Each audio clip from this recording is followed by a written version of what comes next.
you wouldn't be able to know self without the body. Life created the body for a reason. Nature doesn't create anything without reason. And if whatever nature has created isn't fulfilling that reason, nature will change it or get rid of it. In its infinite wisdom, it has imbued life with the fact that the only certainty in life is change. That means that life can now freely unfold through trial and error. There's no such thing as a mistake. It's not possible. If you know exactly how to do something but still do it wrongly, that's a mistake. If you are exploring something that you know nothing about, it's not possible to make a mistake. It's trial and error. And life is unfolding through trial and error all the time.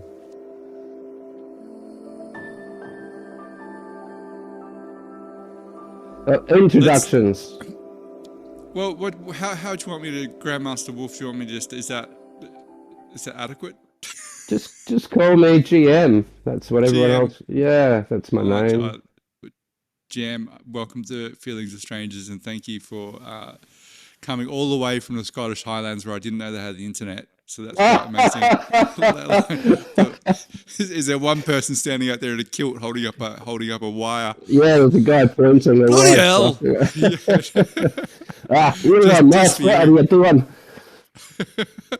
Well, it's working, so it's good. And here where I am, I haven't been up this late since I think it was in my 20s. Oh wow, that was a while ago. Yeah. I don't go to sleep until 4 a.m. That's Jesus. What's your circadian? What hours do you keep then? But you just don't sleep.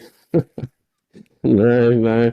It's in the afternoons here. I speak to people who are in my time zone, but a lot of my clients are also where you are, completely on the other side of the world. So for those people, I stay up until 4 a.m. and I talk to those people as well. And then, of course, you have people that come over here and they want to spend 4 or 5 days with me personally, in person. And on those days, I don't talk to anyone online at all. If I don't have a phone at all, I've never had one, don't want one, and I don't have a personal computer. So this is in the office. And as soon as I'm not talking to you, I don't talk, I don't think. I just live and have a really good time, as one should. I think this will dovetail nicely into what you were just about to say in terms of that start about what's going on. But it's interesting, isn't it, that I've noticed I'm really conscious of not having my phone other than when I need to use it, and just how much of my life disappears when I do have it into distraction and complete non-presence and non-existence, almost non-existence. It's not going to go anywhere good, I can tell you now. But no, it doesn't. It'll change. Life will change for the better. It always does. Always. I have a great faith in life. Nothing else but life. Do you want sorry, do you want to finish your thought, what you were saying, and then we'll quickly give people a frame who've not heard of your work before. What was I saying before? Good question. You were talking about people being put in jail for things that don't exist. Oh yes. Okay. I'm very reluctant to go into these things, and I won't take this any further than what I'm about to say, but it's purely a demonstration of how things are happening around people without their awareness, and because of the lack of awareness, they're not seeing some of the horrible things that are being done to them in the name of a better world. And when I said you have no idea, this is what I mean. One example only I will give you. Do you understand that it is not possible to offend anyone? You can only offend yourself. I can stand there in front of your face and abuse the crap out of you and really, really upset you. If I stand in front of you and say exactly the same thing in a language you don't understand with a smile on my face, you're not getting offended at all. I'm saying the same thing. I'm thinking the same stuff. But I'm not stabbing you, I'm not shooting you, I'm just grunting at you. And because you don't understand the grunts, you're fine. You don't know what I'm saying. If I abuse you in your own language, you will either agree or not agree with what I'm saying, but at the end of it all, you will offend yourself by my words. You become offended by your thoughts of what I just said. You can't blame me for that. I can abuse someone to till the cows come home, and you just can't offend some people. And yet you can say something very minor to someone else, and they will become offended. So if you could offend anyone, if that was a real case, then everyone would be offendable. But everyone isn't offendable. So you can only offend yourself at the end of the day. Segue. How many people today, literally today, have been put in jail or gone to court in the Western, so-called Western free world for apparently offending other people, racially, sexually, whatever the case may be? So you can very, very calmly walk down the street, say something that might offend somebody, and end up in jail that night. Why? Because that person decided to offend themselves over something that you said. You're going to go to jail for that. You are going to jail for an act that can't possibly exist. You cannot possibly offend other people. People can only offend themselves by responding to your words. And you will go to jail for that person offending themselves. How many people are in jail for a non-existent crime today? And that's as far as I'm going to go with that, because no one's going to do anything about it. Everyone's going to go, oh, that's bad. That's all that'll happen. No one will do anything about it. So I'm not going to. Next question. But it's such an obvious, to me, it's such an obvious, that particular piece to it is such an obvious chapter out of the playbook of totalitarianism 101. And it's mind-boggling that people go along with it. Not only also just within that victim culture that we've flamed so much in the West, that you are a victim of your circumstances and you have a right to be offended if someone says something, which is the complete opposite of empowerment. That it doesn't matter what people say to you because you're your own being and you're strong, and you should generate that internally rather than look for external validation, or the world needs to look a certain way for you to feel okay. And if it Yeah. doesn't look that way, then you're never going to be okay. So to create a society of people who are never going to be okay. Well, when I say they, I don't even know who's they. I mean, I really don't like using that terminology because it makes out like there's some cabal of three people sitting. I mean, I'm sure there is elements of collusion involved here, but with social media, it's very easy for mind viruses and those manipulation to just go like wildfire through Yeah. a They, when you community. say they, you generally mean the authority The that authority, is yeah. related to the subject at hand. If you're a scientist and you say they, you're talking about other Mm, scientists that aren't going to allow you to break out of the scientific model. mm, If you're talking about government, they are government. If you're talking about the medical profession, they are those people.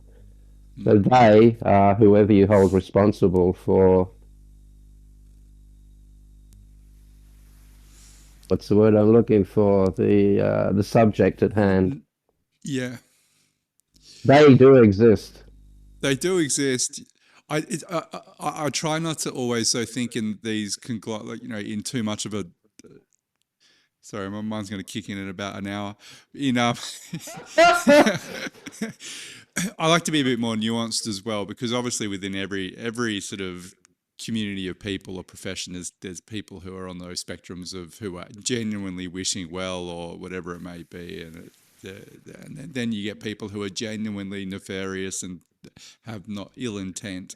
And unfortunately, the way we have our current power structures, those who are the most nefarious and Machiavellian will rise to the top. So it's not, yeah, it's pretty. What I read something about in Germany, where if you can go to jail if you criticize. Then this is on 60 Minutes. This is not some Reddit thread about conspiracy theories. that if you criticize, if it's deemed offensive to a politician, now you can go to, firstly, it's some obscene fine, and then you can go to jail if it's a second offense.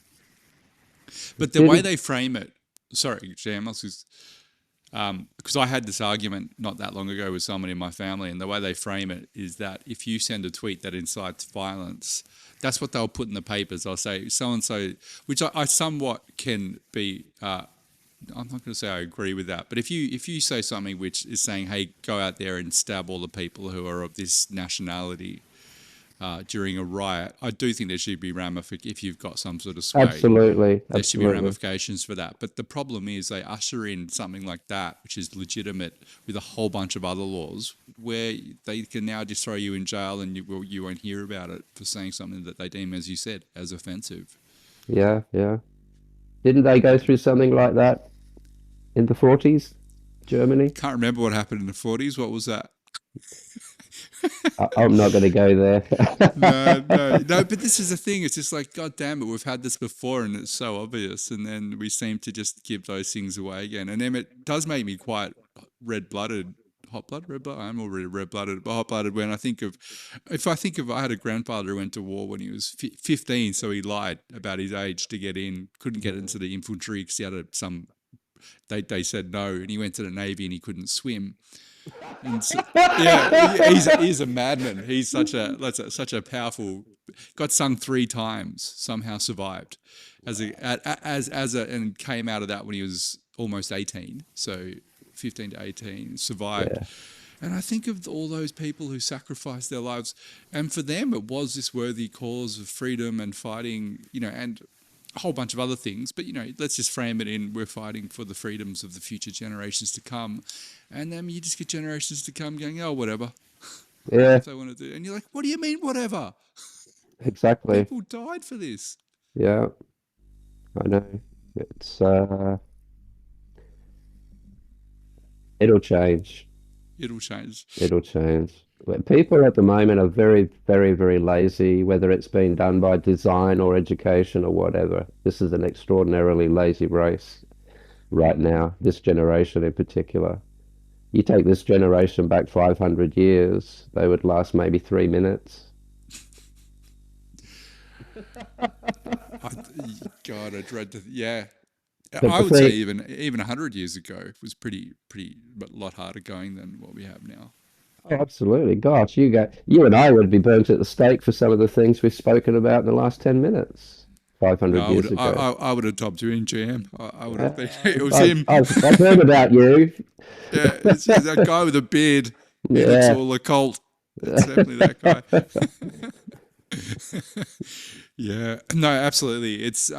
I think it's a lack. The other thing is, there's a complete lack of gratitude of the difficulties which we've overcome as human beings to create this incredible abundance and ease of living, Yeah. to the point where it's so easy that all people have left to do is to complain, as opposed to being a consistent gratitude for like, oh my God, isn't this all amazing? Yes, yes, yes. Yeah. So, what's the question and what's the answer? Do we change it? Is it changing on its own? Are we being impatient? Is it up to us to watch and see what comes of it all? How Mm, much faith do we have in life itself to rectify itself? And this is mm, one thing people don't understand. We are not life. Trees aren't life. These are just forms that life experiences itself through. And if life itself becomes too disgruntled with a certain form that it's chosen to live through, like the dinosaurs, for instance, if it's a mistake, if it's not going the right way, if it's not functional for life to be able to express itself fully, it will get rid of that particular form. It's done it before, it's done it 1,000 times before. We call them extinction events, which they're not because we're still here. But the dinosaurs, for instance, just as a for instance, they were too damn big. They were eating everything too quickly.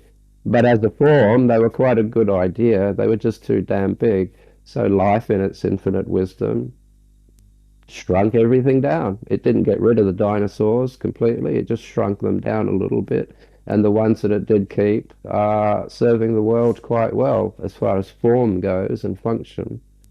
So life has the ability to get rid of things that aren't going the right way, and at the moment it seems like we are going to be one of those, and that's fun. Because life is everywhere. It won't just end. Life won't end just because our particular species has at Mm, all. But until you become one with life itself, you won't see this. You'll think that extinction is an actuality. You'll think that we can end and never ever to be returned, and it's not the case. Life has always been there. Life will always be there. The forms that it takes on will change. mm. Form is relative. Life is absolute. I don't know where That's that very. shit came from, but there you go. Well, that it's so difficult to grasp for materialistic individual minds. You know, even the understanding of our own individual deaths, let alone the Is there death an of, you know. individual death? Well, there would be. Yeah, there would be for the individual. I'm assuming it would feel like that. I heard you mention something because I had a. Do you know a gentleman called Stephen Jenkinson? Have you heard of his work? He wrote a book called Die Wise, which is really. I think No, you two doesn't would. ring doesn't Doesn't ring a ring a bell. bell. Not to go too far into it, but he worked quite a lot in palliative care and ended up leaving that whole death to death trade, as he would call it, and wrote this incredibly beautiful book about our inability as a culture and as individuals to process death. And I heard you mention about a lot of people actually pass out at the moment of death because they're so ill prepared Yeah, for that event, because we spend so little time reflecting on the fact of the inevitable in our own lives.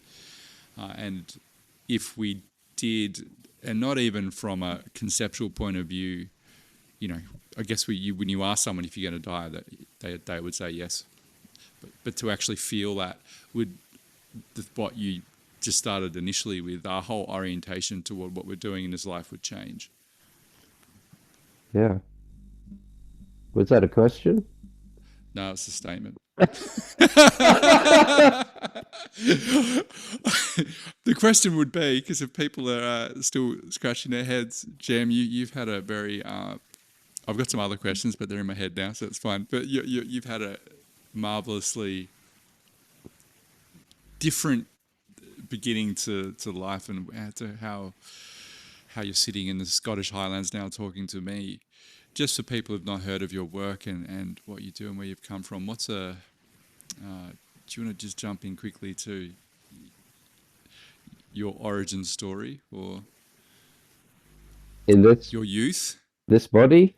This Yeah. body, yeah, this present incarnation of GM in Okay. Without going to, you don't have to go too far into detail. If people want to hear, there's other podcasts for the 4 hour version. yeah, I'll go the short version. Uh, as a child, my upbringing wasn't making much sense to me. Um, I wasn't in a family that was tight by any means. It was a pretty much bring yourself up sort of a situation. At the age of, I must say this by the way, when it comes to times and dates and things like that, I'm an absolute moron because time has got nothing to do with my choice of lifestyle whatsoever. Dates have absolutely nothing to do with my experiences in life.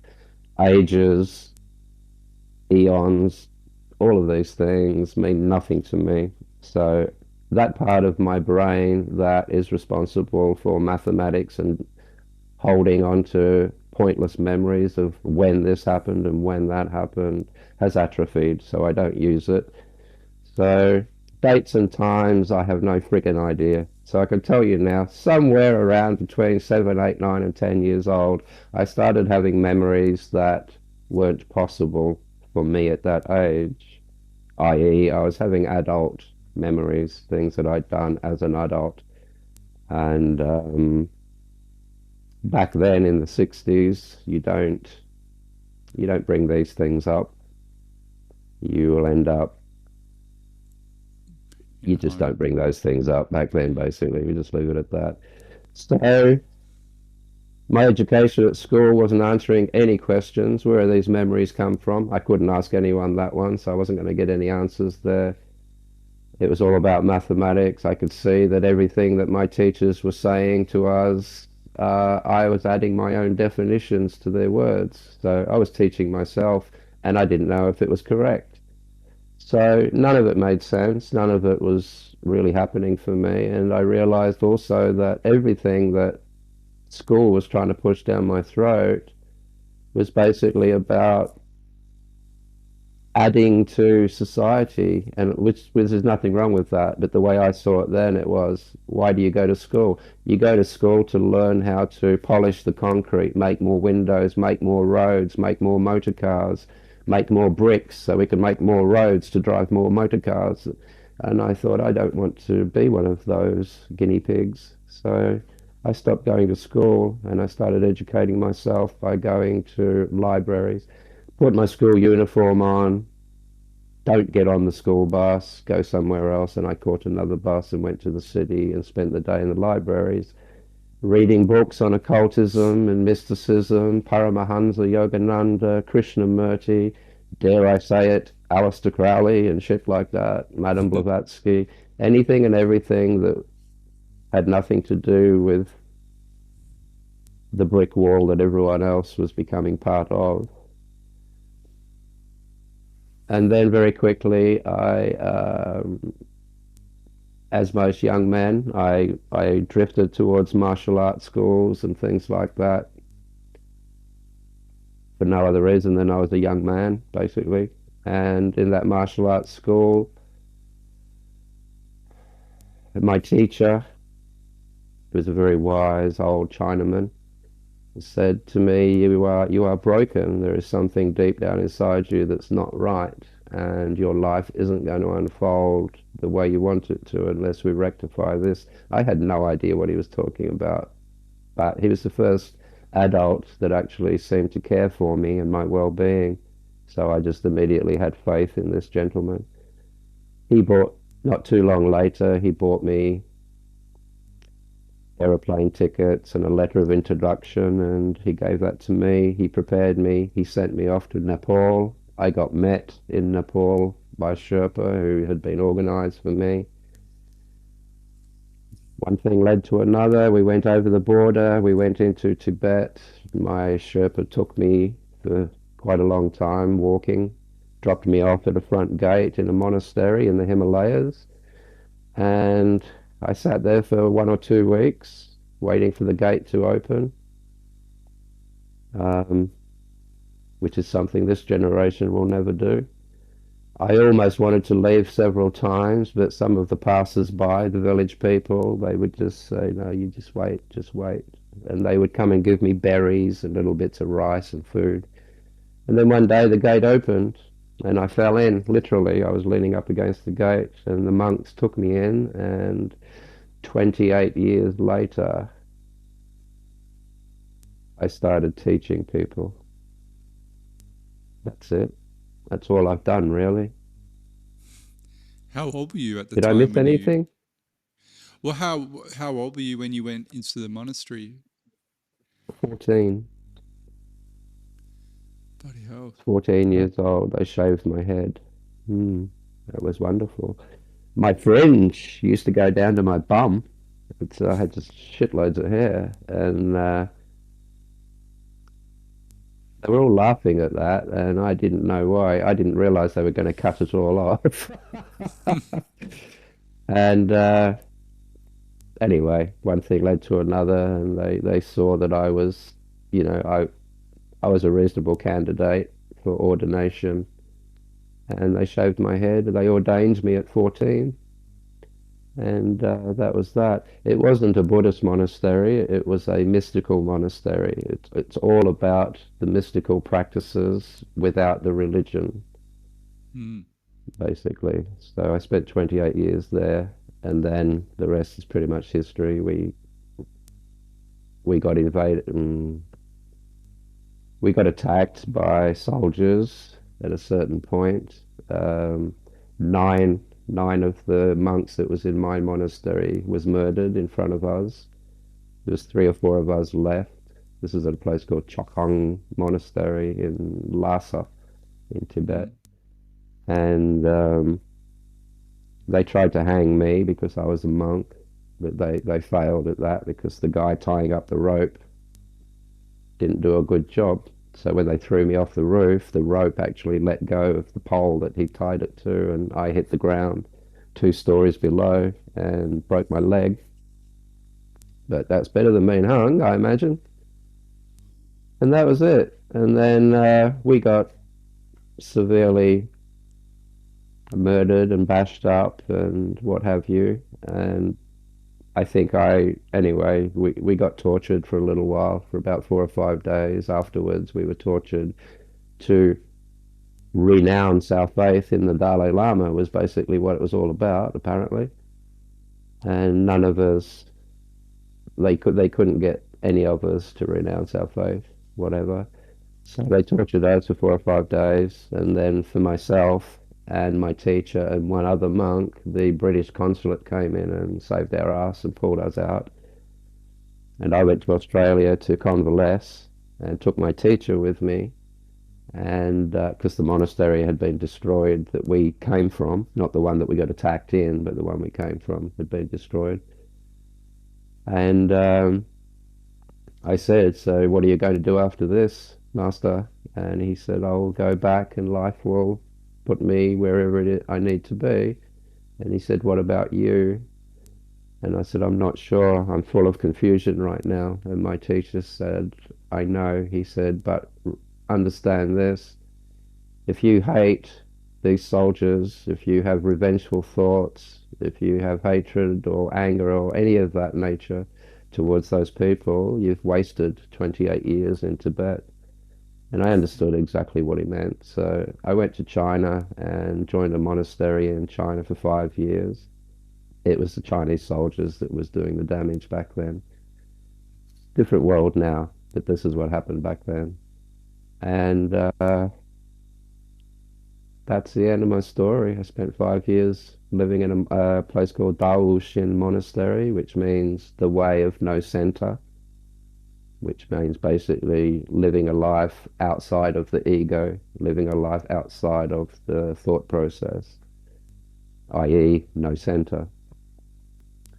So the way of no center, the way of no heart is a better translation, but the Western world has a different definition for those Mm. words, so don't use it that way.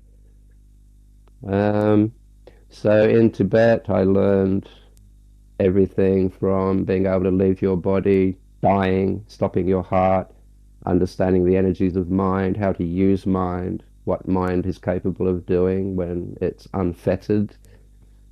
Uh, and then in China, I learned more about the body, qigong, breathing, alchemy, internal alchemy, and what's called Taoist yoga, which is stretching the mind, basically.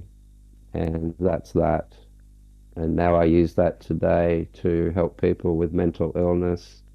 I I train people who work in intensive care units, um, emergency services, people that see a lot of trauma. And at the end of the day, they need to be able to shrug that stuff off and have a normal, happy home life with their families. So I get employed to train whole bunches of people how to control their mind. So if you have a serious mental illness, we can pull you away from your brain and you can watch your brain being ill. You can watch your brain having schizophrenic episodes, but in that moment, while you are outside of it watching the schizophrenia, you are untouched and unaffected by it. What that does for you is it gives you the control and the realization that you are not a slave to your illness. You can manage it without drugs. I'm not recommending that anyone does that, by the way. I'm just saying this is what I do. Um, and then, of course, people have spiritual questions. You know, where does my fear come from? How do I get rid of fear? How do I rise above fear? How do I rise above delusion? How do I know when I'm being deluded? Blah, blah, blah, blah, blah. All the questions you would want to know if you were to join a mystical monastery. And that's what I do. I completely forgot what you asked me, but hey, it's in there No, that was somewhere. it. That was fantastic. What's just out of personal curiosity? What's the main, say, for with the Tibetan practice of non-religious sort of more mystical teachings? What was the main? I'd imagine it's a very disciplined life in terms of the structure of. Is that correct? With what when you get up each day, there's certain things you do. There is, but it's the discipline of being undisciplined in the correct way, if that makes any sense. It does, But yeah. to answer your question very briefly, though, you would get up at 4:30 in the morning, and I think that's why I still do that. You'd be up at 4:30 in the morning, which is a special hour, traditionally Is it? speaking, and you would do your deeper meditations at that time. Uh, then you would eat, and you would do, for me personally, you would go into your physical discipline. It's necessary to have a physical discipline. One of the things, okay, let me back up a little bit. In the beginning, in the first, second year, you have to create a strong basis for what you're about to do for the rest of your life. So you need focus, you need clarity, um, you need willpower, basically. So how do you develop willpower? The best way to develop willpower is to do something every day that you don't want to bloody do. Doesn't take willpower to do something you're enjoying. That does not take willpower. It doesn't take willpower to get up and go and train in a gymnasium every day if you really enjoy it. It doesn't take willpower because you're enjoying it. To do something each day that you just don't want to bloody do, but you get up and do it anyway, that takes willpower.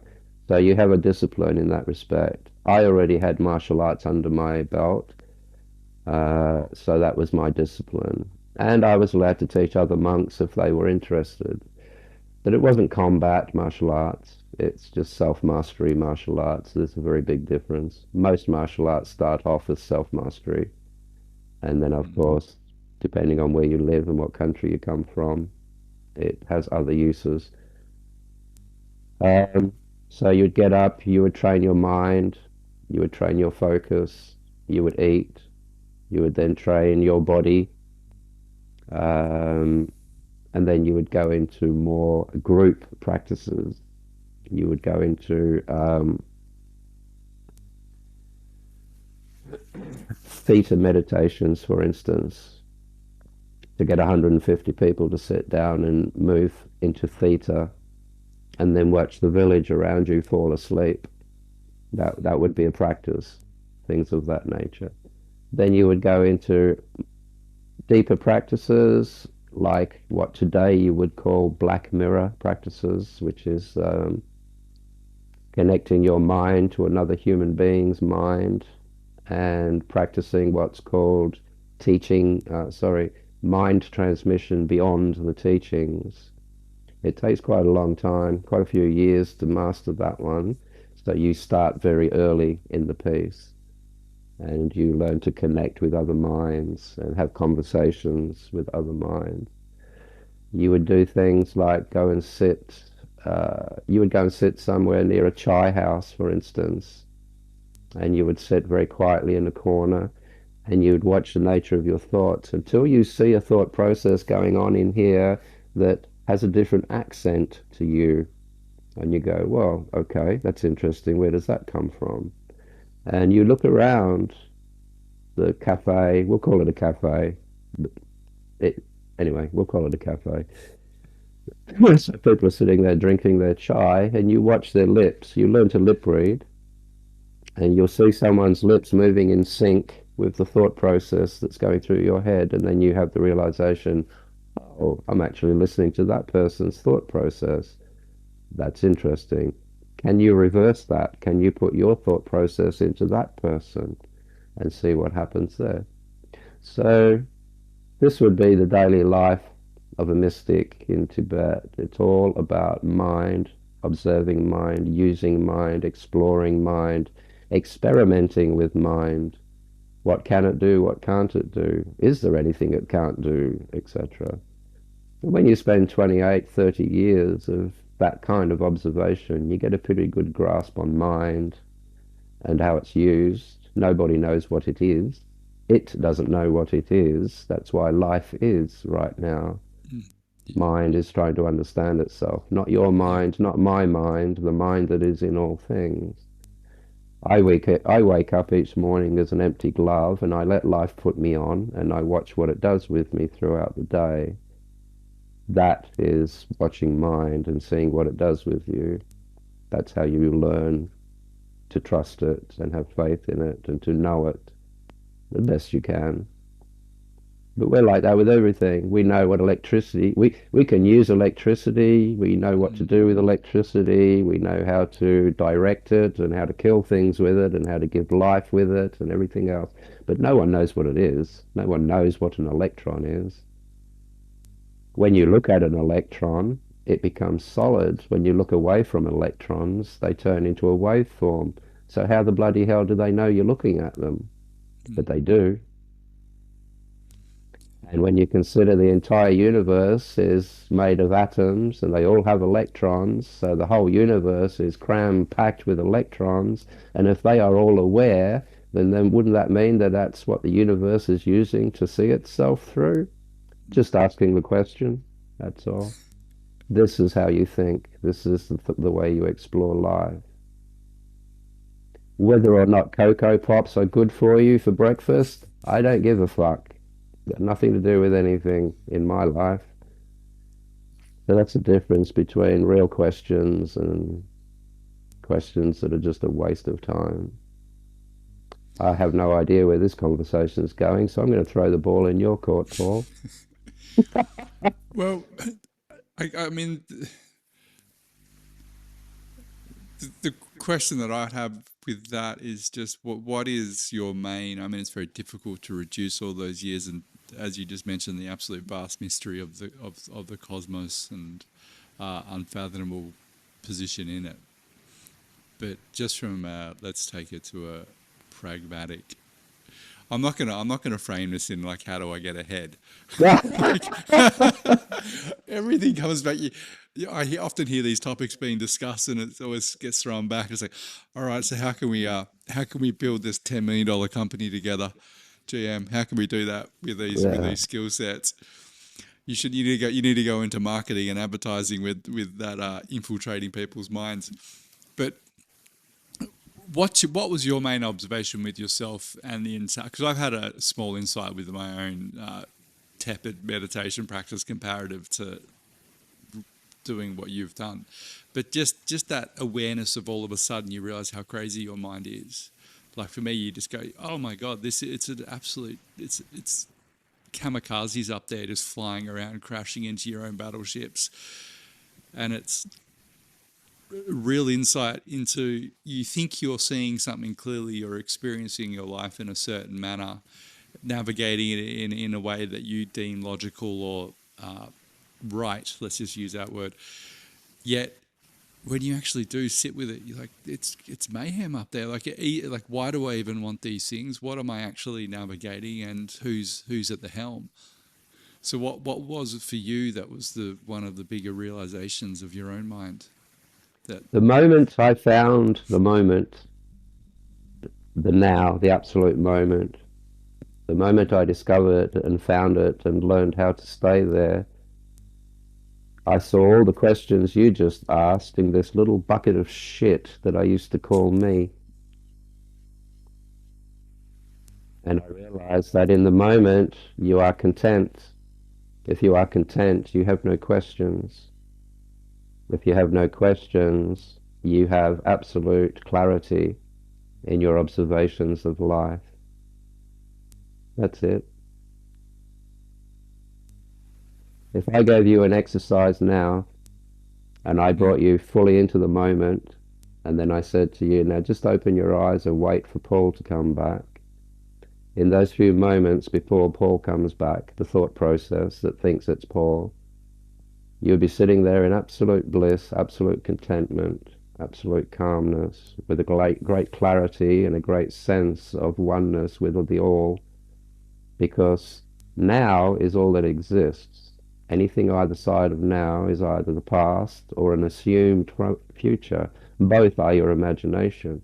All of your questions came from one of those two non-existent places. Mm. In the moment, you don't have questions because in the moment is reality. And when you're experiencing reality, everything is clear. You have no questions. People misunderstand this. When you jump in the ocean, there is a feel that comes with the ocean. It's cold, it's wet, and it's powerful. It moves you around and you can't do a damn thing about it. There's a certain feel in that. That's the ocean. That's what it feels like. You don't give the credit to those feelings to the bus that took you to the beach. You don't give the credit to your bathing suit that you're wearing while you're standing on the beach. You give the credit to the ocean. That's what the ocean feels like when you jump in. It's cold, it's wet, and it's powerful. When you arrive in the moment, it's warm and it's tranquil and it's clear and it is what it is, and it is all pervasive. If you want to find a fish, where are you going to look for a fish? You're going to find it in water. It's the only place you'll find it, unless you want to eat a fish, in which case it'll be in a butcher's shop on a shelf. But anyway, if you want to find a fish, you got to go where fish live. The only place a fish can exist, in the water. If you want to find truth and reality, you have to look in the only place where truth and reality can exist, which is in the moment. Anything either side of the moment doesn't exist. It's just memory or imagination of the future. And these are the things that people fear, things coming out of the future that can't possibly exist. And they suffer things in their memory basket as if it's still happening today. And that's the cause of all misery. But when you are in that moment, when life is looking at itself through you in that moment, and you're not stifling it and filtering it through 50 years of bullshit that you call your ego, you have no questions.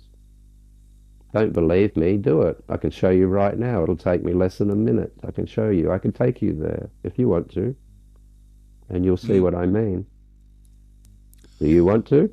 Yeah, yeah. Well, I was just going to say also that when that the moment when you're fully present, I found it's impossible also to describe, like the because it's That's because, why do you want to describe it? well, that's what I mean because it's so so even now Yes, I can when I see. go to do it, it's the more I not make myself, the more I am aware that I'm attempting to be present, and the more my mind becomes aware of, as you said, the stories of the past and the future make me miserable. The more present I've found it, the easier that is to be, like you have now, and the more power is in it. But then, if I was going to say something that happened to me yesterday, for example, where I was just observing, maybe it's because I'm getting older, but I like watching birds. I think it happens to guys when they get to a certain age, they suddenly become avid bird watchers. But it's such a when you actually anything where you actually sit with your full presence and observe it is so beyond the realms of beautiful and mysterious that when I begin to try and affix words to it, it's just useless. It's like, why would you bother? Of course it is. Because the moment is real. Did that noise just come from you or me? That's weird. I think it's maybe it's the Vikings are Doesn't back. doesn't matter. Doesn't matter. No, it's fine. We'll get- Um, But let's do your your. your Sorry, go on. thoughts, your past, your ego is an illusion. It's just a rubbish bin full of all the information that society's thrown at you since the day you were born. And that information becomes memories that goes in a rubbish bin that never gets emptied. And that's called your past. That's called your memories. That's called your ego, self. There's 1,000 words and they're all wrong. But you'll have a name for it. Paul is another name for it. And it's not real. It has nothing to do with anything. You can take any one of those 100 billion thoughts and break them in half and see that there's nothing in there. There's no life in there. And yet you're going to let them control every second of your life. But my point is this: when you become one with the moment, it feels calm, it feels clear, it feels tranquil, and it feels one with everything. Don't give the credit to your meditation, because that's not what you're feeling. Don't give the credit to the breathing exercise that you did, because that's not what you're feeling. Those things brought you to the moment, and the moment is what you're feeling. And it's like that thing with the ocean. Don't give the credit to your bathing suit. Don't give the credit to the bus that took you there. What you're feeling when you're in the ocean is the ocean itself. It's cold, it's wet, and it's powerful. When you are in the moment, it feels warm and tranquil and wonderful and many other things as well. And that's very real. Your thoughts are not real. Therefore, they can't follow you into the moment. That's why it works. So while you're in the moment, you are experiencing the true you when you are not responding like an animal to your karma and your thoughts and your fears and your opinions and all the other bullshit. But when you're in the moment, you are experiencing yourself. It's not your meditation you're experiencing. It's not some magical thing.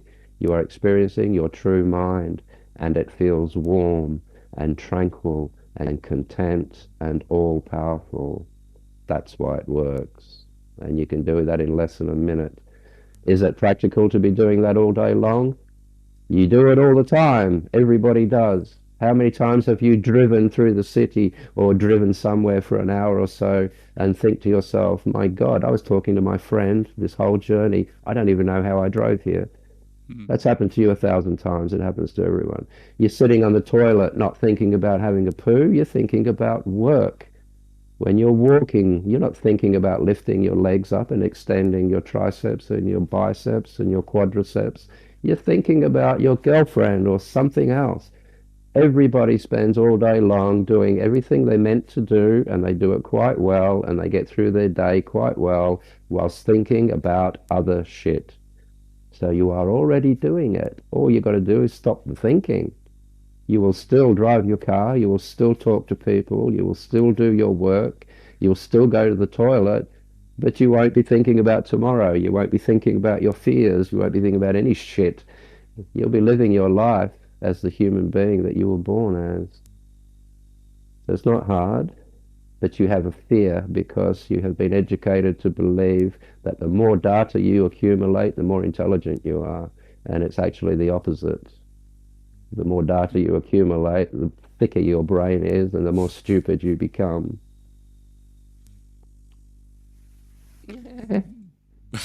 No, what?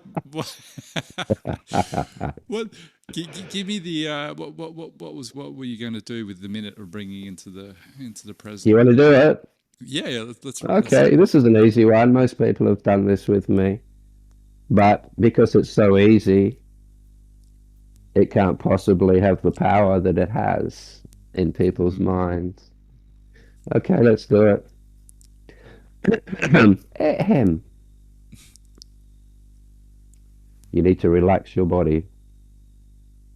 Feel gravity pulling your ass into the chair and allow it to do so. Relax. Now close your eyes. I'm going to count to 4. That means take a very slow breath and take 4 seconds to fill your lungs about 3/4 of the way. Don't fill it all the way because that becomes uncomfortable and there's no point in that. So I will count to 4. You align your breathing with that count. Don't you count because you have to bring your ego in it to do the counting. When you do this exercise yourself without me present, you don't need to count. You just need to estimate around about 3, 4 to 5 seconds. Just estimate. Don't count. Here we go.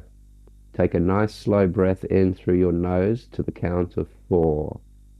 3, 2, 1. Hold your breath for 4, 3, 2, 1. Slowly breathe out through your nose. 3, 2, 1. Breathe in. 4, 3, 2, 1. Hold. 3, 2, 1. And breathe out. 4, 3, 2, 1. Now do that one more time without me counting and without you counting. And I'm going to talk while you're doing that. When you finish this breath of in, hold, and breathe out, slowly open your eyes at the end. And when you open your eyes, don't think, don't move, don't talk, don't roll your eyes, and sit there in the moment and wait for your thoughts to come back. Wait for Paul to come back pretending to be you. Paul's not coming into the moment to join you. Your thoughts are dragging you back into the past. Now, when your thoughts arrive pretending to be you, they will say something like, wow, this feels really calm. This feels nice. That's not you. That's Paul. That's your thought process coming back. When that happens, you close your eyes and do one more breath and bring yourself back into the moment. Then open your eyes, hold on to the stillness, and wait for your thoughts to come back. When they come back, close your eyes, come back to the moment, one breath only, open your eyes and wait. Every time you do it, you're becoming more and more used to your original mind. When you are sitting there in the moment, that is the mind that came with the baby. Pure, clean, tranquil, and all-invasive, with no thoughts. That's the mind that nature gave you. That's you. Every time you do that, it will take a little bit longer for your thoughts to come back and take over. Every time you do that, you will distance yourself just a little bit more. You are now becoming deeply spiritual. You are separating yourself from the filtration device that your education system put in there. Eventually, you'll do the exercise, you'll be enjoying the blissfulness of the moment and your true mind, and your thoughts will start to come back. And at one day, not too far in the future, not years, I'm talking weeks and months, you will look around, you'll see Paul coming back into your life, and you'll go, oh, I don't think so, not today, and he'll just sit there. You will never ever go back into that bucket of shit that you used to call your life. You will no longer have fear. You will no longer have problems. You will certainly have no questions. But if you want to fix a motor car or do mathematics, you'll use this guy. Everything has its use. This guy just doesn't understand what his use is. And that's it. That's done and dusted. And then you have retaken charge of your life, your body, and your mind. That's it. That's the exercise, and that's what it can do for you. You can do it 1,000 times a day. The more you do it, the better you get. The better you get, the more you do it. The more you do it, the clearer you become, and the clearer you become, the more you will do it. And eventually your entire life will be your meditation and your observation. You will never have to sit cross-legged again. You will never have to close your eyes to be present ever again. You'll be a living example of a present mystic, etc. We should just wrap up now. I feel great. I feel I can go back to bed.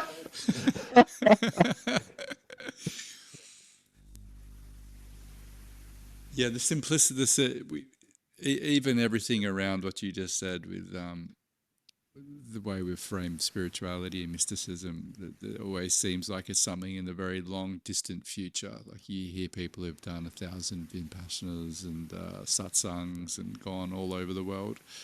And to my mind, they come back and they seem even more confused than when they originally left. That's because it's been touched by the Western mentality.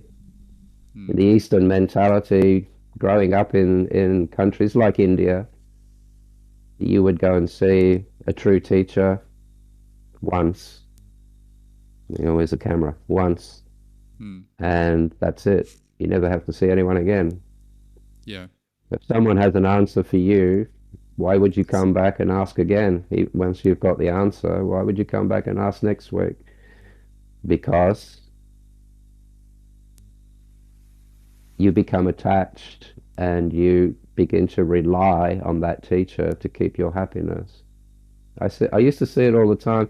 People would come to the monastery and they would sit and we would talk for a few hours and you would see the heaviness leave this person. You would see their eyes brighten up. You would see the joy and the hope in their lives come back and they're just so grateful and thankful.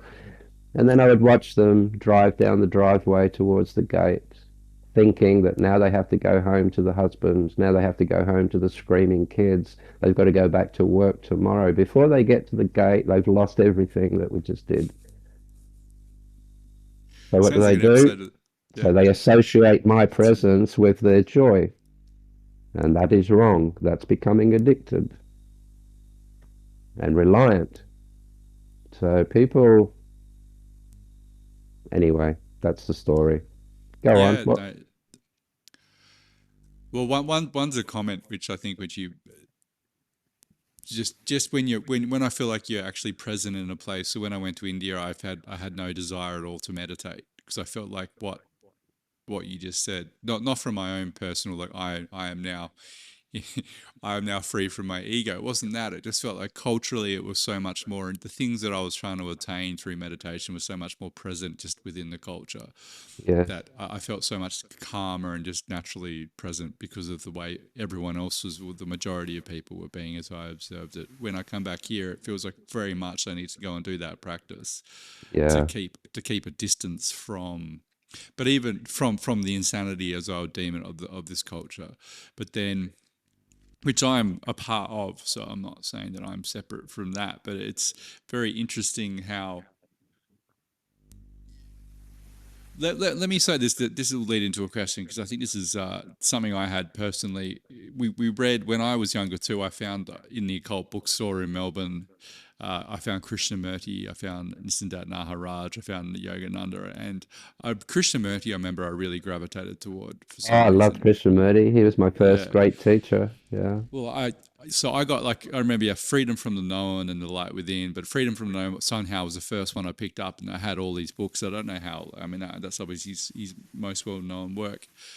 But I have to say, GM, like I didn't have anywhere to put it, so it fucked me up because I didn't like. So that I didn't like it. Firstly, it really freed me from the culture I'd come from, like this suburban upbringing with this very clear cut cookie cutter, as you mentioned earlier in the interview. Like this is your path. You now need to go to university, get a very good degree, do a high mark job, and to afford the house to put your kids in the same school. And I remember just seeing that, and then it just seemed like this ridiculous little hamster wheel of no real change. So that broke me out of just the idea that there's other ways of your consciousness being within this reality. Like it really opened those doors. But then those doors opened, and I spent all this time. Maybe I needed to go to Lhasa, but I was just walking around.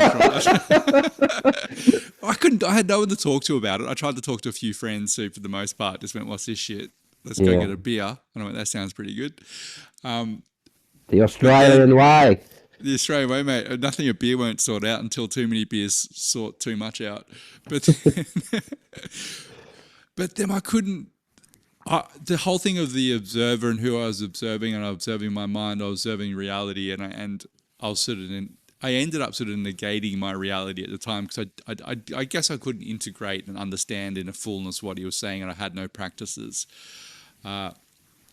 So, and the question is, like, I've come back to some part of we're also here having a physical experience. So I sort of came to then, well, the body also has its own consciousness. Hold on, I've gone too far. How did you? Like, so what's your take on that? Now, because there's another question there which I'd love to hear your view on. But I mean, what would you say to just understanding what, say, someone like Krishnamurti talking about of there being this other self, let's call it the soul, inhabiting this, and say the say a consciousness itself in all its different little refractions experiencing life. That I kind of also feel that for me that may be a bit crazy at the time. Or was that I just didn't understand it and I had no one to ground it? The best thing that came out of Krishnamurti, for me anyway, is that he pointed out that truth is a pathless land. I love that. Yeah. And what that means is if now is the only reality, you have to have had this clear observation to understand these words. If now is all that there is in reality, anything either side of now is either memory or assumption, future or past.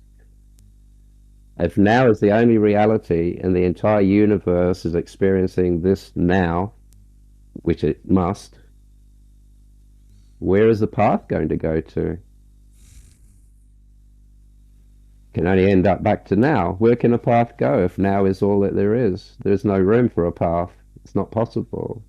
A path can only lead you into a delusion. It can only lead you into the past or lead you into the future, and neither really exist. So a path is the last thing you want to be looking for.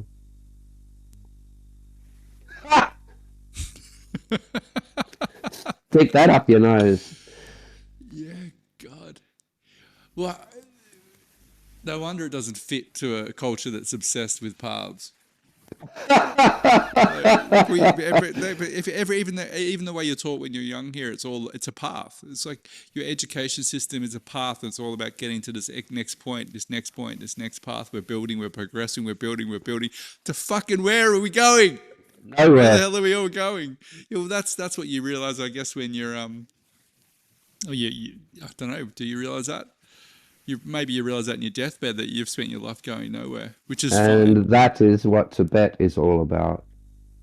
Your life is a preparation for the dying, for the death. That's your whole life is about that in Tibet. That and mountain climbing. But The mountain climbing sort of just naturally fits in there because it's quite that mountainous. that's it. You got no option really. If you Got want to no go and take option. a piss, you're going to have to walk up a hill. If you want to go and have a Yeah. shit, you're going to have to walk up a hill. It doesn't matter where you go, you are going to walk up a hill. That's just living in Tibet. But yet it's all about the bardos and the preparation for death and understanding. Being alive is what we call being in the trenches. So when you're in the trenches, you have time, even though there's still war going on all around you. While you're in your trenches, you have time to recuperate and take stock and clarify what it is that you're doing and what you've gotten yourself into. And this life is seen like that.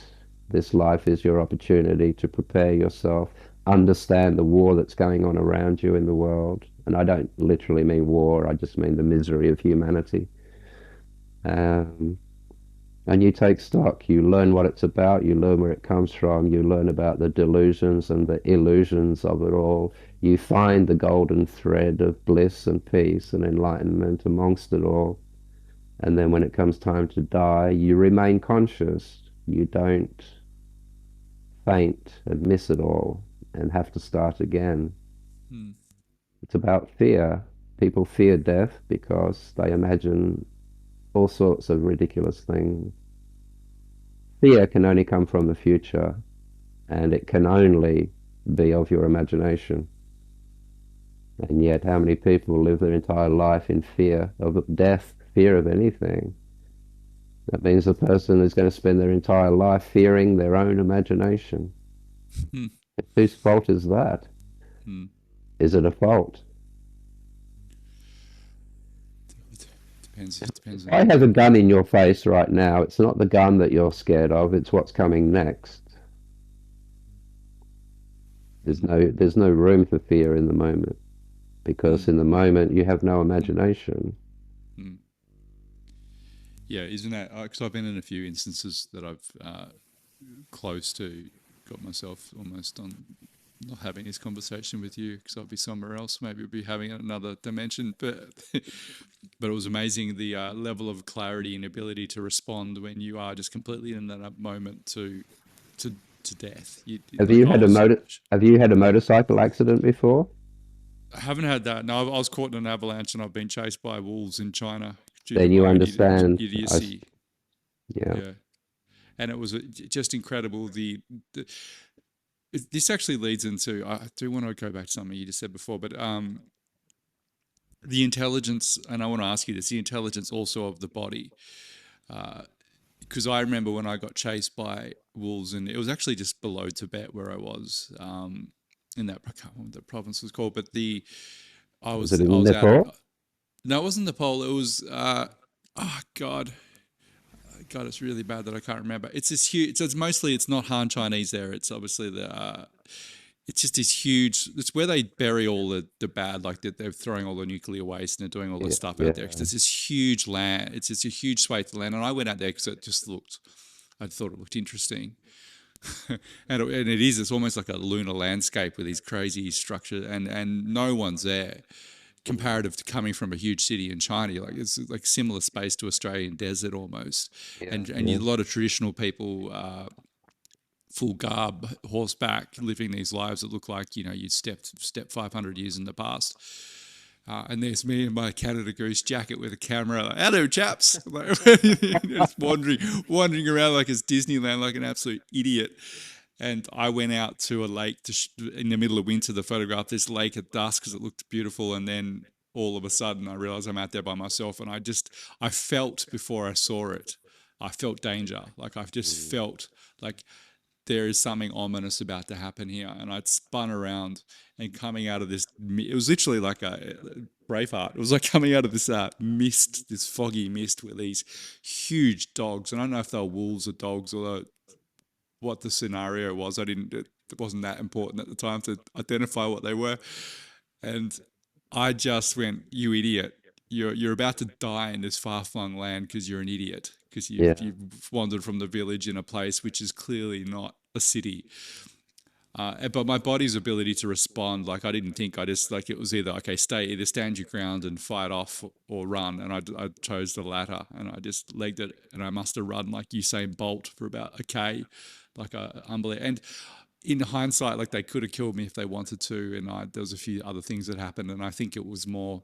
I remember seeing a man on horseback just before that, and maybe they were his dogs, and he was getting me off his land or something. Who knows? Possibly, possibly. Yeah. But the body's ability to, and then to respond, and I got to the road and I coughed up all this blood, and it was just this amazing sort of. None of that was me. Like if it was just left to my own, like I hadn't been trained for that. It was just left to my mind. It was actually the real you. The real me, and The idiot that got you there wasn't you. so it was good. Well, it was good to know that I had that. And it's amazing what the body can do in putting that life and death situation. Because I really must have run the speed I was going out over this very rocky terrain. Anyway, that aside, like it was. I know this. The question is like, do you think? Because let's say, okay, so the soul being eternal, and this being a game of consciousness to understand itself, which has no time to it. Like consciousness is or ever present, expanding into new realms of seeing itself. But then we are still embodied in these bodies, and they have an intelligence of the planet. What in your learnings then is the purpose of that whole process? Is it just a karmic process of trying to make sure that what we do that echoes through eternity, or in the ever present now? Is the body almost in the way, or is the body that's something that can be incorporated into our lives and experienced in a beautiful manner, but not over identified? It's not so much about the body as it is about matter itself. Matter has its own life, it has its own science, it has its own physics, it Mm. has its own way of being, um, and it has memory, and it has ego, and it has a brain, and it has all of these things that your body has. But if you think about it, your body is made up of bits of planet that you've eaten over your lifetime. Your mother made the original little baby, but every cell in that baby is long gone. They all dropped off and died years and years ago. The body you inhabit now is just a bunch of planet that you've eaten and built up around yourself. Now, the planet is billions of years old. And every cell, not every cell, but every molecule, every atom in your body at some point has been in a dinosaur, it's been in mystics, it's been in fish, it's been in trees, it's been used over and over and over and over and over. And it remembers. So when you die, your body will go back into the soil and it'll become something else one day. But the memories of you, the memories of your experiences as body goes back into the planet. So this planet holds billions and billions of years of memory of everything that has ever been animated on this planet. And because you have eaten that planet to the point where you've built a body out of it around yourself, your body has all those memories as well.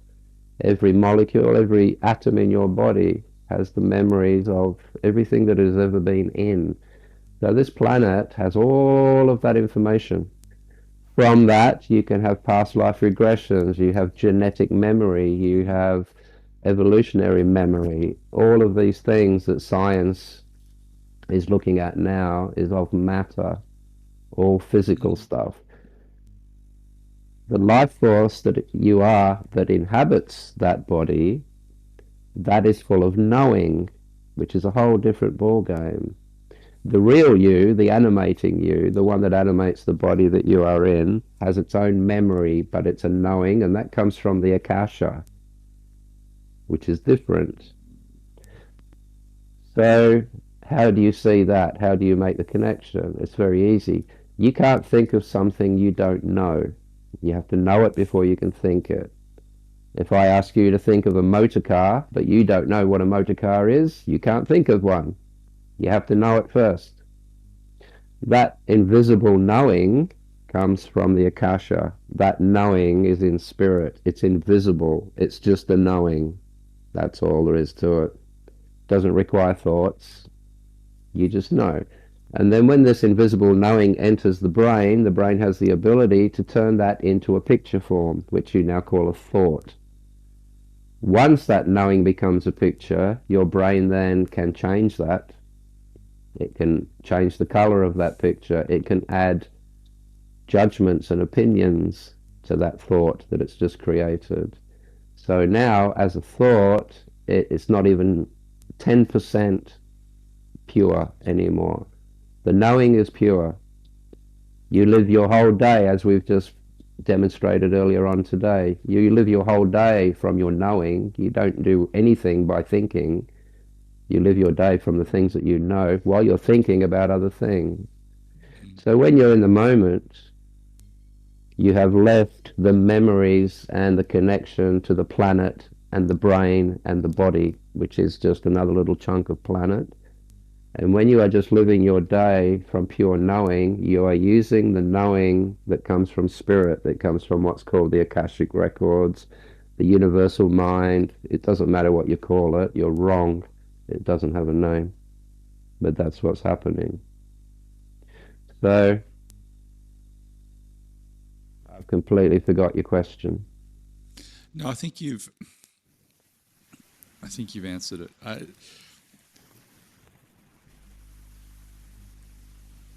I've just seen firsthand when people go too far without the mooring in a deeper understanding of what we just said with this, what you just said, the knowing of the true self. But they'll go to all these satsangs and so on, and they sort of think they're connecting with it, but it's a Western idea of connecting with it, and often comes from I'm now connected to cosmos, and they're either incapable then of dealing with day-to-day reality because Yes. they become so tapped into that, and they're like, "Oh my God, someone wants me to pay a bill," and I went, "Yeah, it's called living, brother. It's called living." They're so tapped out of the body and reality, that kind of being they think they're present, but they're not actually present, and then it's also so twinged with tinged with ego with a hidden egoic structure, which is very dangerous, I think, particularly when you start going into those realms, because it's at least you can see it. Like in barefaced capitalism, if someone rolls up in a Lamborghini, you're like, unless you really like cars, like that's fine, but you can sort of see all those structures of the ego playing itself out. But with spirituality, it's very dangerous because you can't. Well, I guess you can see it, but it's hidden from that person. in more nefarious ways.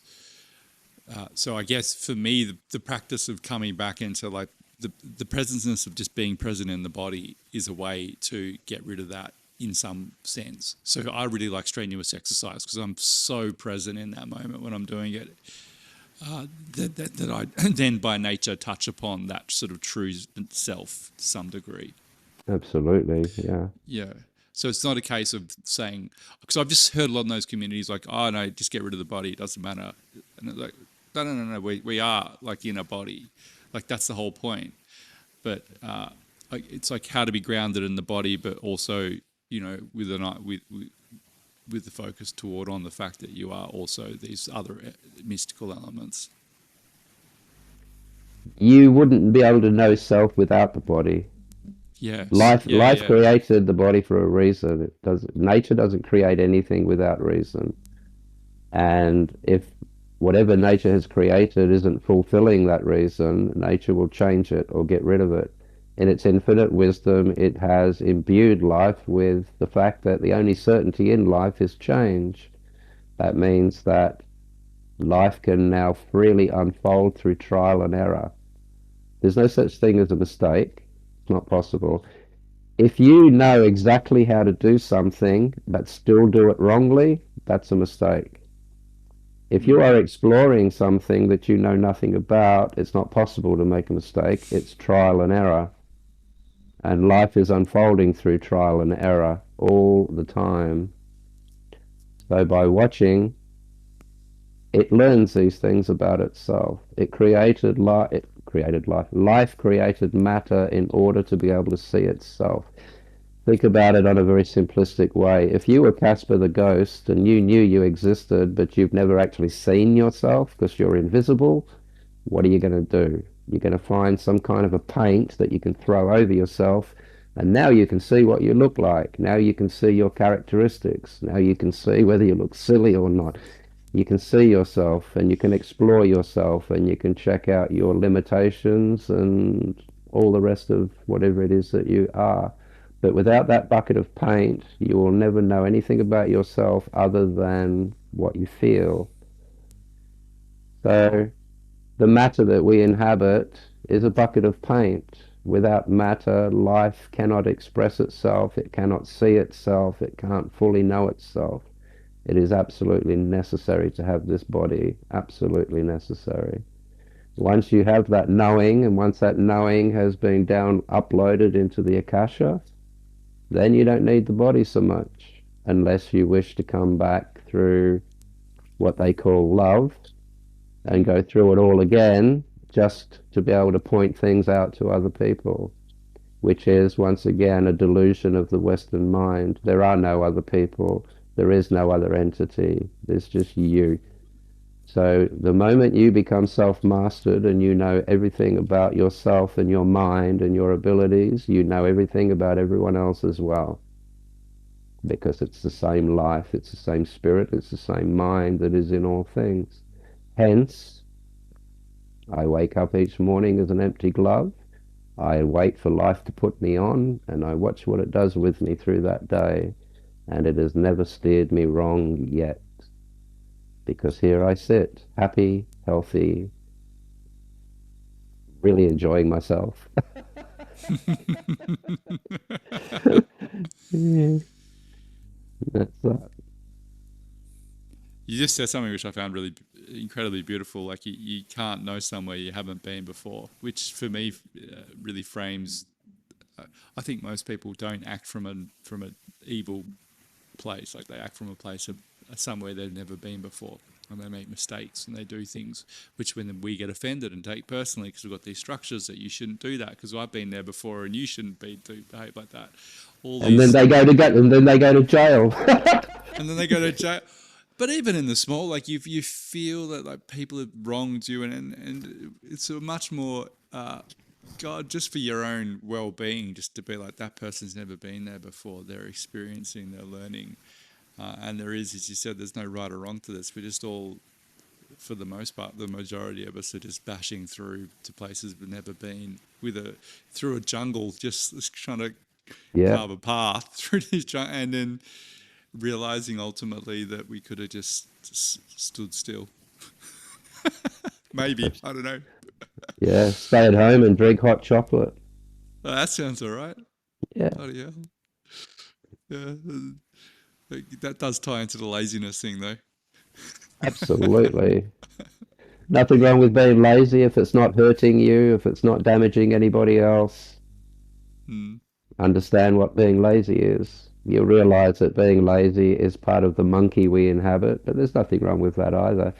If you are the master of your body, you will overcome your laziness. If you're a master of your body, you will allow your laziness when the time is appropriate. It's a time for everything. mm, Lazy is only bad when it's being exercised in an inappropriate moment, mm, like everything. mm.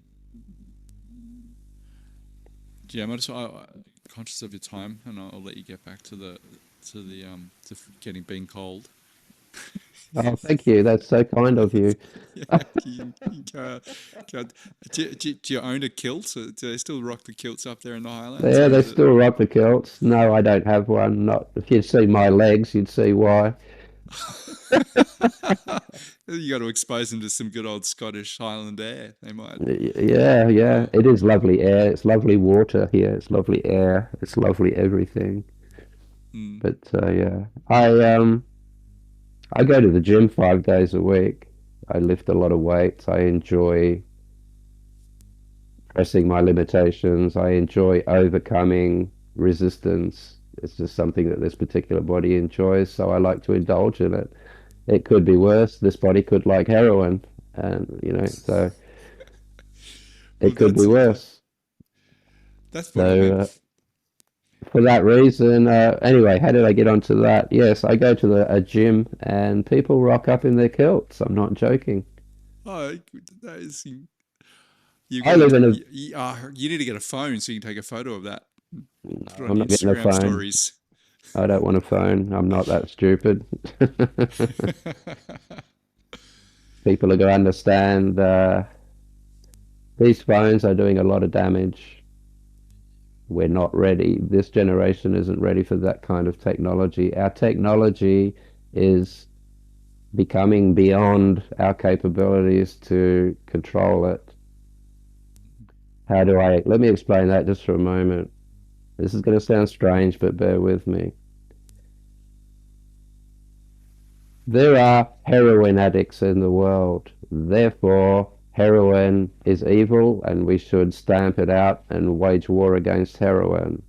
Why would you do that to heroin when the whole problem is the dickheads that don't have the willpower to stop taking the heroin in the first place?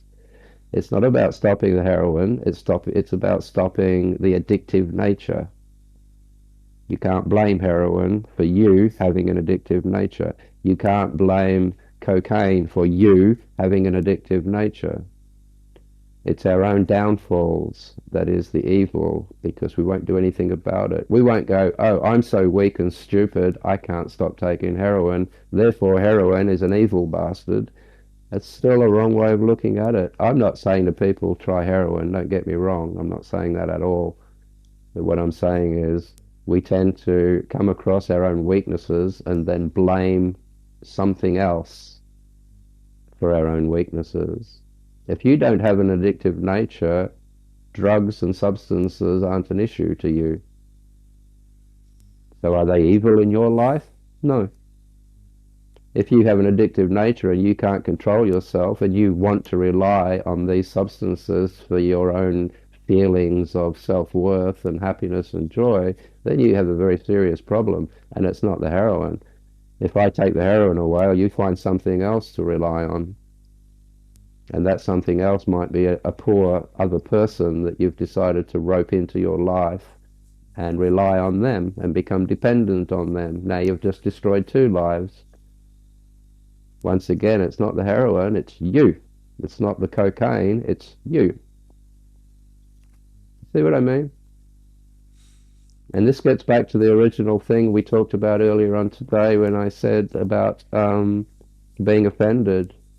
It's not possible to offend someone else. You can only offend yourself. but you'll put the other person in jail because you offended yourself over something that that person said. That person's going to go to jail. Once again, you're blaming the other thing. You're not blaming the weakness within yourself. And this is why most people aren't spiritually evolving. Regressing, I would say, with when you're looking at the phones and social media and the way memes, mind viruses get spread now so easily. It's really interesting observing it. So, say on something with fashion, you'll see certain celebrities. I'll drop these things, and the next thing, everyone's wearing it. Of a certain people who are susceptible to staring at their phones all day. Mm. And there are definitely demographics who you can isolate who are absolutely addicted to that validation of the dopamine from likes, and it's causing so much damage because it's short tracking even your mind for all the problems that that has, as we isolated earlier, or as you articulated earlier. Uh, that's even been that is even being hijacked to not think because Mm. you're no longer even capable of thinking because it's just jumping from one outrage to the next outrage to all these different emotional highs and lows dependent on what the scroll is feeding you.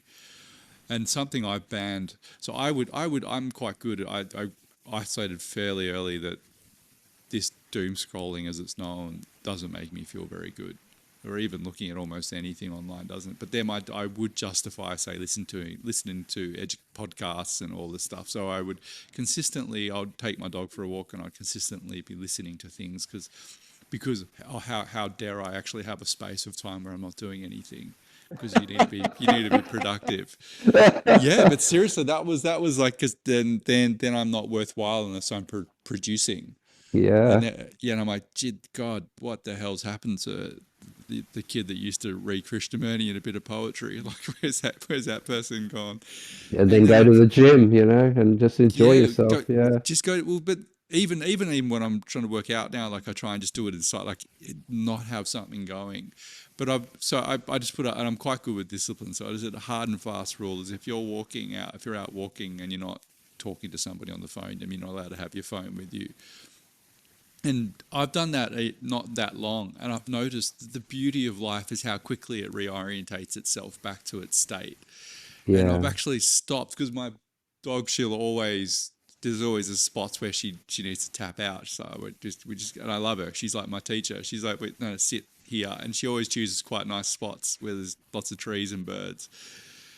And it's like, fuck, the majesty, the beauty, the ever present beauty of this life that I've continually am missing because I'm staring at a screen or I'm thinking I need to be doing something as opposed to just being here. Yeah.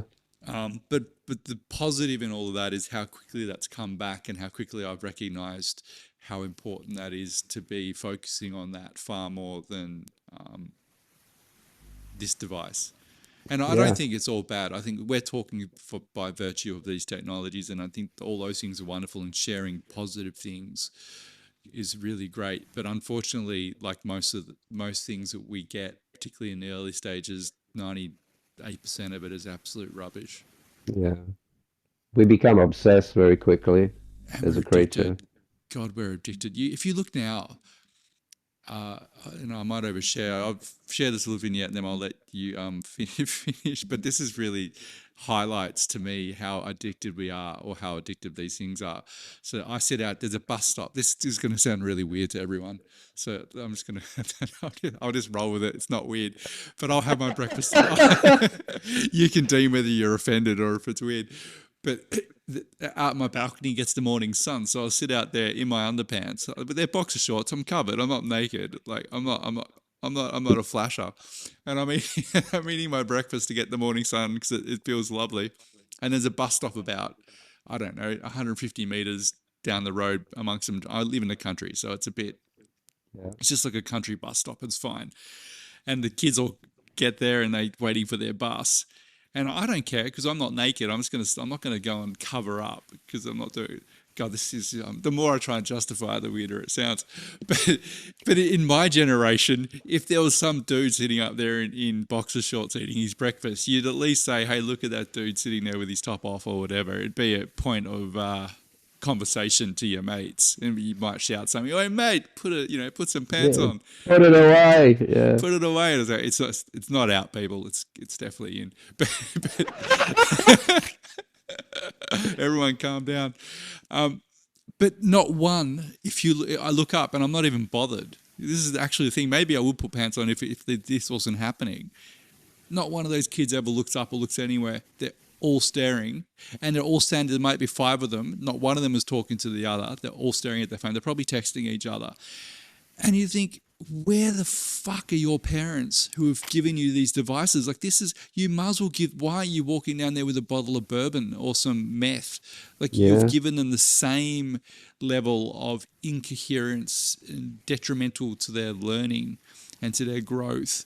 And you just think it's a normal state of being. And you're like, that is not normal. They're in the country. It's the morning. It's the most beautiful time of day. Yeah. And they're all staring at their phones because they're addicts. Yeah. So what point do we need to get to as the culture to actually, I know you see it happening. I think just in Sweden, they banned phones entirely from schools altogether, which is Yeah. great. When it comes to totalitarianism, I think that kind of stuff I'm all for, because you do need to have these radical interventions. Otherwise, you're going to have a generation of kids whose brains are complete jelly. Yeah. We're more interested in our so-called ridiculous intelligence and ability to create more and more technological devices. We are more obsessed with that than whether or not our children, Yes. Yeah. They're going can to be handle it, well. whether it's going Mm. to be detrimental to our children. You know, if you give a stick of dynamite and a box of matches to a monkey, it's not going to take too long before a fucking explosion occurs. Yeah. And that's what we're doing with we're coming up with technology now that is way beyond our abilities. We are bringing things into our society at a point in time where our children are still heavily addictive, have addictive natures. We are educated to have addictive natures. It's in our education. This world isn't going to change until we change the education, until we change the basic program that gets put into everyone around the planet. You have to change that. You think about it, all the problems in the world, including war and famine, is based on emotional and psychological problems. Mm. It's hatred and anger that creates war. It's inconsideration that creates things like, starvation and all of that. It's inconsideration. And this has been going on for thousands of years, and we know that, and yet, how many people come out of school fully versed in how to control their emotions and their thoughts? No one. Why? Why, when by the time you have left high school, why don't you have a full understanding of emotion and thought and how to wield them, how to control them, and how to get the best out of them? Why don't we do that? Because it's creating war and it's creating everything else. Why aren't we stopping that? It doesn't make sense. It's irrational that we don't learn that. It should be one of the first things you should learn is how to control yourself. When you can control yourself, then you'll be able to control your devices and your substances and everything else. But you don't come out of control. You don't come out of school with any control over self, and therefore anything that comes into your life that can give you pleasure, you're fucked.